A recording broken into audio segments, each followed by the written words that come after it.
সুহানীকে বিয়েবাড়িতে প্রথম দেখে প্রেমে পড়ে যায় আদিত্য। মধ্যবিত্ত পরিবারের মেডিকেল পড়ুয়া সুহানীকে নানা কৌশলে পটানোর চেষ্টা করে উচ্চবিত্ত পরিবারের ছোট ছেলে আদিত্য। শেষে দুজনের মাঝে সম্পর্ক হলে আদিত্যর বাবা সুহানীর বাড়ি যায় সম্বন্ধ নিয়ে। দুই পরিবারের স্টেটাস সম্পূর্ণ ভিন্ন হওয়ায় পরিবার তাদের দুজনের মাঝে বাধা হয়ে দাঁড়ায়। সম্পর্কটা বেশি দূর যাবে না ভেবে বিচ্ছেদ চেয়েছিল সুহানী।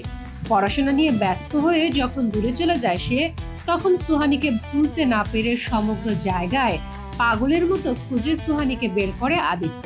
একে অপরকে ছাড়া থাকতে পারবে না, তাই পরিবারকে না জানিয়ে বিয়ে করে তারা। শেষে পরিবার জানতে পারলে বাড়ি থেকে বের করে দেয় তাদের।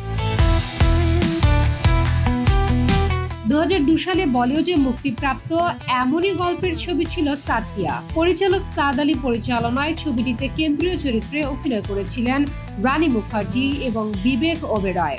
রানী এবং বিবেকের রসায়ন ছিল চমৎকার। এআর রহমানের সুর করা চুপকে সে গানে সাধনা সারগাম দারুণ গেয়েছিল। শাহরুখ এবং চাবুর কমিট ছিল চমক। ছবিটি প্রযোজনা করেছিল ওয়াইআরএফ। যারা এখনো দেখেনি তাদের জন্য সেরা উপহার হিসেবে এই ছবিকে সাজেস্ট করলো, কারণ ছবিটি এখন নেটফ্লিক্সে সেরা ট্রেন্ডিং এ আছে। শামিমা আক্তার, বাংলা বাজার পত্রিকা, ডিজিটাল।